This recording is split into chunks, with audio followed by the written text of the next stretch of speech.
तो तूफान से तमिलनाडु में जबरदस्त डर का माहौल है, लेकिन जहां 1.5 साल पहले तक आतंकवादियों का खौफ रहता था, यानी कश्मीर, वहां धारा 370 हटने के बाद बर्फबारी के बीच पहला चुनाव होने जा रहा है। 28 नवंबर को डीडीसी चुनाव के लिए पहले फेज की वोटिंग होगी और इस चुनाव में 2 शब्द गूंज रहे हैं, वो है गुपकार और रोशनी। देखिए कश्मीर चुनाव पर ये एक्सक्लूसिव रिपोर्ट। कश्मीर की फिजाओं में बर्फ की चादर जम गई है। कश्मीर के इतिहास में सबसे बड़े जमीन घोटाले के दाग लगने से गर्माहट आ गई है। बीजेपी के खिलाफ महबूबा अब्दुल्ला के गुपकार गठबंधन की एकजुटता हो गई है। बर्फबारी के बीच चुनावी बयानों की गोलीबारी हो रही है तो बात बुलेट और ग्रेनेड तक पहुंच गई है। तमाम जम्मू कश्मीर के लोगों से अपील है, ये कोशिश करेंगे माहौल बिगाड़ने की, ये कोशिश करेंगे ग्रेनेड का इस्तेमाल करने की, गोली का इस्तेमाल करने की, पर खुदा के लिए आज अपने लिए, अपनी बका के लिए, अपनी इज्जत के लिए वोट डालिए।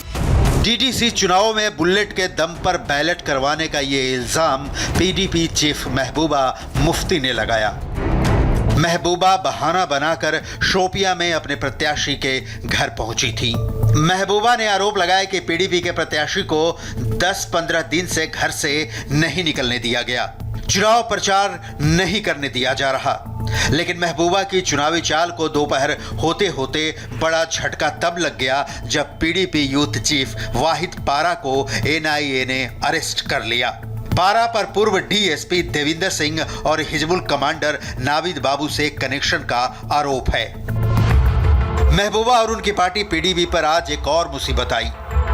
डायरेक्ट पीडीपी पर रोशनी घोटाले में जम्मू की सुजवा में 3 कैनाल जमीन के अतिक्रमण का आरोप लगा है। इस जमीन पर पीडीपी का दफ्तर बना है। यही नहीं, हसीब द्राबू के बाद पीडीपी के एक और नेता तालिब हुसैन का नाम भी इस घोटाले से जुड़ गया। पीडीपी से पहले गुपकार गठबंधन के दूसरे सहयोगी नेशनल कॉन्फ्रेंस के चीफ फारूक अब्दुल्ला पर भी यही इल्जाम लगा है। सुजवा में उनका घर जिस जगह बना है वहां 3 कैनाल सरकारी जमीन पर अतिक्रमण का किया गया है। इन इल्जामों के बाद जिला विकास परिषद चुनाव में 28 नवंबर को होने वाले पहले फेज की वोटिंग से पहले जबरदस्त हंगामा हो रहा है। किसी के खिलाफ कुछ है, अगर इनमें ताकत है तो साबित करके दिखा देना।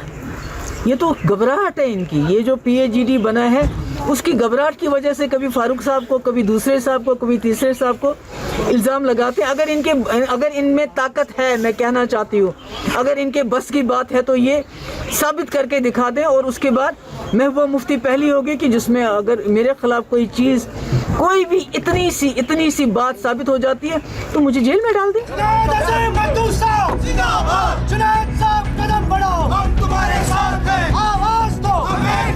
महबूबा खुला चैलेंज दे रही हैं और इसी चैलेंज को एक्सेप्ट कर बीजेपी का सपोर्ट मिलने के बाद श्रीनगर मेयर पद के लिए आज चट चुनाव और पट रिजल्ट भी आ गया।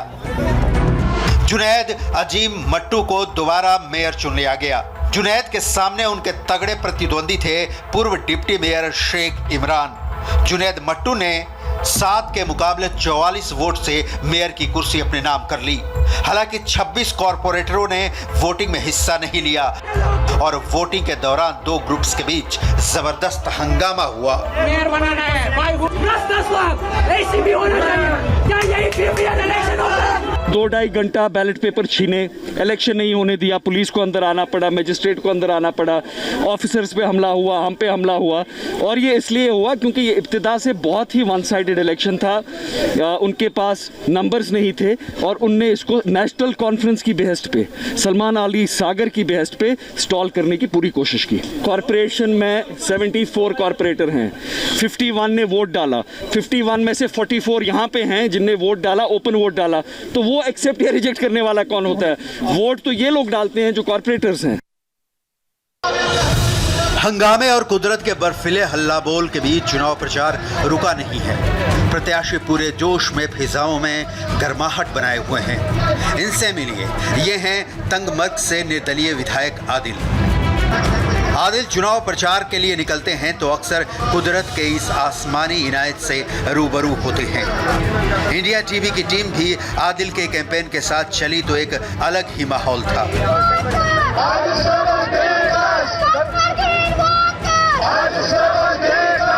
कोई कह नहीं सकता, सोच नहीं सकता कश्मीर में इतना बेखौफ होकर चुनाव प्रचार कभी हो ही सकता है।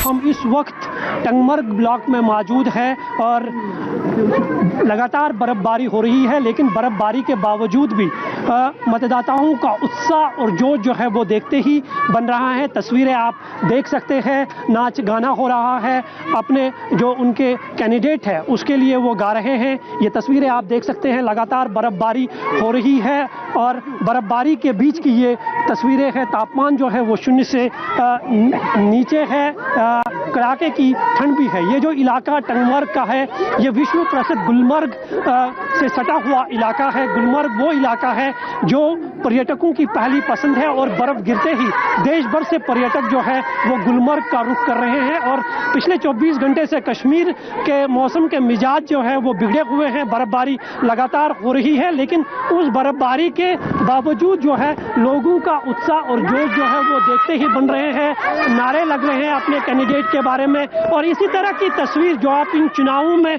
देख रहे हैं कश्मीर के सभी जिलों में देखने को मिल रही है, जहां पर लोगों की अच्छी खासी भीड़ जो है वो इन चुनावों में हिस्सा लेते हुए दिखाई दे रहे हैं। अपने कैंडिडेट के लिए जो है उसकी कैंपेनिंग में चार चांद लगा रहे हैं। श्रीनगर से 39 किलोमीटर दूर पीर पंजाल रेंज में बस तंगमार्ग बारामूला जिले का छोटा सा मगर खूबसूरत शहर है। यहाँ के मुख्य मुद्दे पूरे कश्मीर से जुदा नहीं हैं। हालांकि रोड, बिजली, स्कूल, अस्पताल यहाँ के मुख्य मुद्दे हैं। आदिल साहब, आपसे हम जानना चाहेंगे इस बार चुनावों में खास मुद्दा क्या है, क्योंकि इस बार एक तरफ से गुफ्कार डिक्लेरेशन जो बनी है वो आर्टिकल 370 की बहाली को लेकर लोगों के पास जा रहे हैं कि उसको बहाल करना है, लेकिन आप किस मुद्दे पर चुनाव लड़ रहे हैं? देखिए, सबसे पहली बात ये है कि इस वक्त ये बोलना कि ये डीडीसी के हिसाब से हम आर्टिकल 370 वापस लाएंगे, 35A वापस लाएंगे, एक बहुत बड़ा धोखा है कौम के साथ। क्योंकि ये एक डेवलपमेंटल पोस्ट है, आप जिसका नाम ही डिस्ट्रिक्ट डेवलपमेंट काउंसिल है, इसका लेना देना आर्टिकल 370 से कुछ नहीं है। हाँ, ये बात है अगर उन्हें अलायंस बनाई है, ये एक इनका एजेंडा हो सकता है बीजेपी को रोकने का, वो बात सही है। ये नहीं कहें कि लोगों को कहें हम आर्टिकल 370 वापस लाएंगे, 35A वापस लाएंगे। आपने देखा इस वक्त, आपने यहाँ रोडों की हालत देखी, यहाँ बिजली की हालत देखी, यहाँ अस्पतालों की हालत देखी, स्कूलों की हालत देखी। इस डीडीसी का मतलब ही ये है कि इन चीज़ों को सुधारो। मैं ये मानता हूँ कि कश्मीर एक कन्फ्लिक्ट स्टेट है। यहाँ अगर 70 साल में, ये खुद भी मानता हूँ, ये मसले कश्मीर हल नहीं हुआ, लेकिन ये डेवलपमेंट का मसला बड़ा छोटा मसला था, इसको भी ये हल नहीं कर पाए। यही एक मेरा मुतालबा है जिसने मुझे मजबूर किया, मेरी आवाम ने मजबूर किया कि आप आइए और चुनाव लड़िए, इलेक्शन में खड़े हो जाइए। आपको नहीं लगता है कि आर्टिकल 370 जो एक अलायंस बना है उसे बहाल करने के लिए डेवलपमेंट और आर्टिकल 370 को, अगर इन दोनों मुद्दों को देखा जाए तो आर्टिकल 370 कहीं ना कहीं सबसे ज्यादा मजबूत दिख रहा है वोट हासिल करने के लिए? देखिए, ये एक प्रोपेगेंडा है लोगों को बेवकूफ बनाने का। महबूबा मुफ्ती ने आज आरोप लगाया कि उनके उम्मीदवारों को बाहर नहीं निकलने दिया जा रहा, उन्हें सुरक्षा नहीं दी जा रही। लेकिन जब हमने इसी सवाल को इंडिपेंडेंट कैंडिडेट आदिल से पूछा तो उनका जवाब महबूबा मुफ्ती की आंखें भी खोलने लायक था।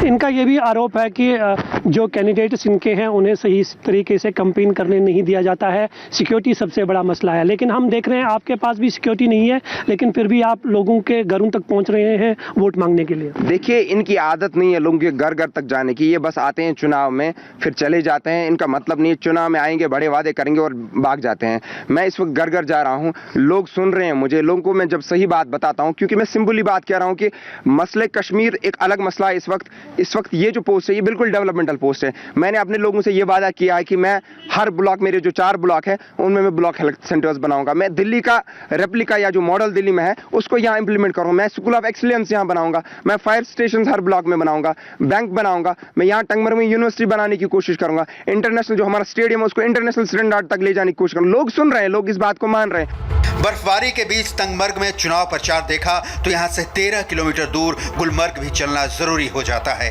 जहाँ बर्फ गिरने के साथ साथ टूरिस्ट बढ़ने भी शुरू हो गए हैं। इन फिजाओं से रिपोर्ट नहीं दिखाई तो कश्मीर का चुनाव दिखाना बेईमानी हो जाएगा।